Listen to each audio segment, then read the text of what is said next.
Hi there, everyone. So last week, my sisters and I, Kathleen and Shirley, we went down to the Harrogate Flower Show and we just had the best time. It was lovely. We stayed a couple of nights down there. Went to the flower show on the first day. The sun was shining, beautiful, didn't rain. The sellers were lovely, all their plants were lovely. So we bought lots of plants, which I'm going to show you now. But I met some lovely people while we were down there as well. So two ladies in particular, so Diane and Margaret, and they'd actually seen me walking past and they watched the channel. So they came over and we had a bit of chat and we compared what we'd bought, and so that was lovely. So hi girls. And then Shirley met up with a very good friend of hers called Maggie. And last year, I think it was last year or might be the year before, Maggie had joined a gardening club, and they'd been invited to design and display a show garden at the Harrogate Flower Show. So that's why Maggie was down there. It was the first time she'd ever been. So at the end of this video, after I've shown you all my plants I've bought and where I'm going to put them in the white garden, I'll put together a little montage of all the lovely pictures I took of the show gardens. I would have loved to have put pictures of all the stalls as well, but there were just hundreds of them. So I've tried to get a good selection of the show gardens, met some lovely people there as well. And I'll just set it to some music. So right, I'll show you what I bought. So all the plants that I've bought are for this little tiny white garden here. So the first plant I'm going to show you is this one, which is called Veronica gentianoides, and it's called Tissington White.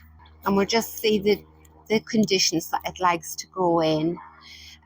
So also known as Speedwell.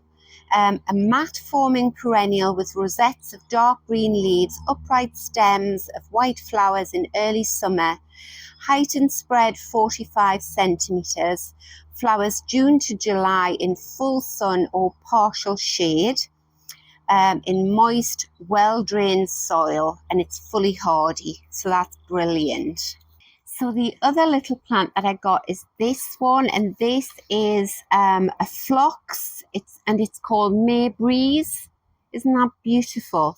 And what I liked about these two plants in particular, if you can see the flower on the Veronica, it's white with sort of like a palest mauve middle, and that's the same on the back of the phlox here.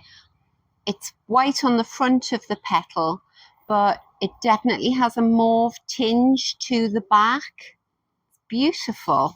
So I think they go really well together.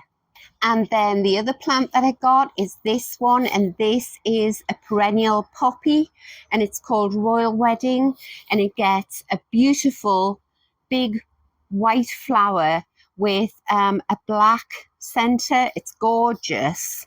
That one grows 75 centimeters tall. Flowers May to July. Performs best in full sun and well-drained soil. So I can give this one full sun and well-drained soil. The phlox, what about that? 35 centimeters high, so not so tall. Partial shade, that's really important in this garden. I'll show you in a minute why. And then I got this one, which is a salvia, and it's called Bordeaux Compact White. And I like the fact that it's compact because this is a tiny little space. I must measure it one time and tell you exactly how big it is or how small it is. So this one only grows 28 inches, 70 centimeters. I think that's quite big, actually. Anyway, flowers June to October, positions sun and well-drained soil. Oh, I also got a new trowel because I'm always using my brown handled one. So I couldn't get a red one or a yellow one or anything, but I got this nice green one. And then I'm very excited about this plant here. So this plant here is a Kamassia.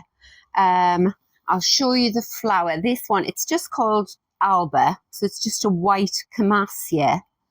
And I do have mauve coloured Kamassias in my front garden. The first time I saw a Kamassia was at RHS Harlow Car, and they've got this sort of real sort of body of water in this tiny little shady garden, and either side of it, this was a few years ago, was full of this beautiful flower, and it was a Kamassia. I would show you mine in the front garden, but they haven't actually opened yet. But the way I would describe them would be like a very open hyacinth flower on a much taller stem. And lots of the sellers down there had Kamassias which were in flower, but they would probably have been forced. Anyway, that is what the flower looks like.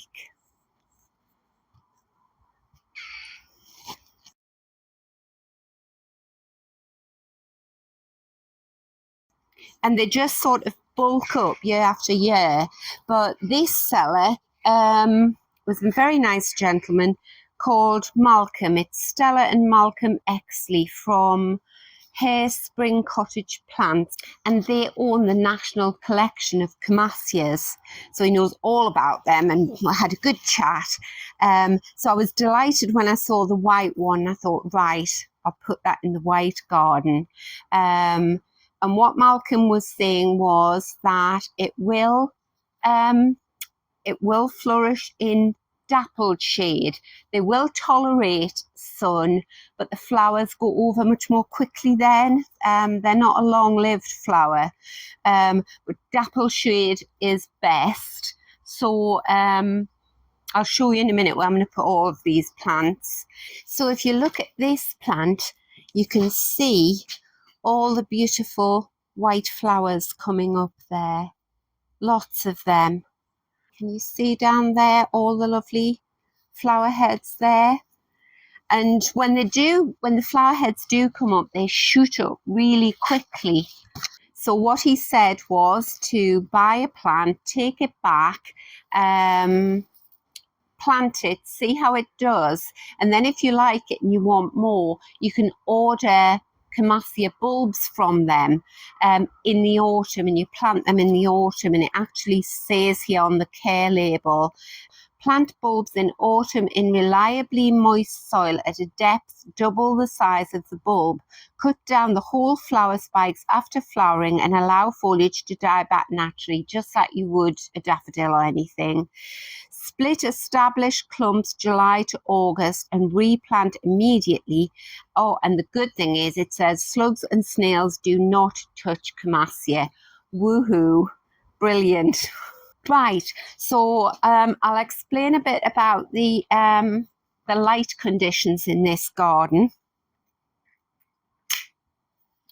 So over there is east, and in this direction here, that is south facing. And then behind us is the house.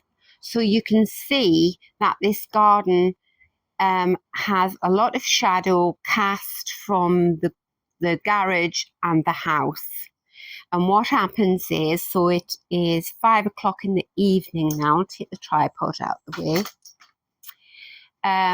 This border here stays in deep shade up to about there. And then this area here gets shade for, I would say, about 4 hours a day. But by the time you get round to here, this part of the garden here is in full sun, and this narrow border all the way around to almost to the water butt is in full sun for most of the day. So yes, I have got other videos that would show you very clearly when the sun's brighter. There's a very sharp dividing line down the middle of this garden, so total shade and brilliant sunshine. So I don't want to put the Kamassia in this part of the garden if I can help it. I would rather it went in this area over here. And what I've noticed is, if you can see, I've got some allium coming up there, and that brown bit there, that is a huge fern. But I have got some space right down here. These are just bluebells. So I think what I'm going to do is I'm going to dig these bluebells out. Got some of that sticky weed there as well. I hate that stuff. So just behind the Carex, this is where I'm going to put the Kamassia. I'll have to be careful not to dig up any of the allium. I have got a nice gap there, which is just begging for some shade-loving plant, but I don't know whether the Kamassia would get enough sunlight there. But I had thought to put a hosta there. I've never actually had hostas growing in my garden soil. I've always had them in tubs, but if I was thinking I might put a hosta in there, I don't know. I shall think about that. Now the salvia and the poppy. It's trying to find room. But what I have got in mind, I'll try and angle the camera down this way so you can see better. What I'm looking for at this time of the year are sort of gaps in whiteness. I need some early flowering plants. So the tulips have done a great job of giving me a splash of white there, but the rest of the border is very green. And I mentioned on a previous video, this gorgeous plant here is GM Totally Tangerine. It's left over from when the garden used to be cottage garden. So I don't want a big splash of orange here. I'm going to dig him out. I was also hoping that this Aqualesia was going to be the palest pink, but it's not. It's just one of the common purple ones. So I'm going to dig that out. And I think what I'll do is I will pop a phlox there in amongst this white iris, and maybe that there, the Veronica there. So yeah, that would look good, wouldn't it? That would give me a bit of early whiteness. And then obviously this is very green here. So the poppy wants to be in full sun, and I've got a gap just there. So I could put the poppy there. I've also just spotted, when I place the poppy there, these are chives. Oh, they're just beautiful. Had a great big clump of chive here, dug it out and put it in a different part of the garden, but obviously it's coming up again. Now if I dig that out now, he'll never know he's been moved. It's a good time to dig up and move plants and split plants in early spring, because they're just dying to grow. So I could actually put the poppy where the chives are, but I think actually he'll be fine there. The only thing is, now that I look, that is, now what's that again? Oh, I know what that is. That is Alstroemeria, a white Alstroemeria with a variegated leaf. So I'm going to leave that gap then just for him. I'm going to dig the chives out and I'm going to put the poppy in there. And the Kamassia is going to go here where these bluebells are. And then I must remember to leave the plant label in, because obviously when the leaves start coming up, I could mistake them for bluebell leaves next year.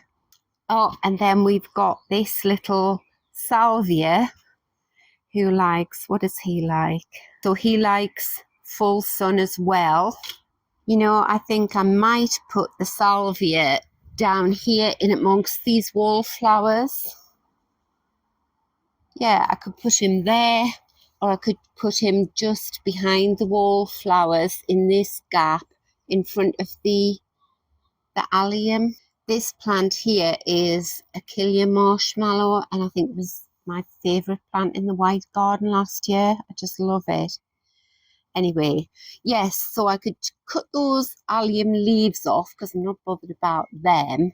So there we go. I've got my work cut out for tomorrow, so I'm looking forward to that. So I hope you've enjoyed the video. Thank you so much for watching, and have a lovely weekend. Bye.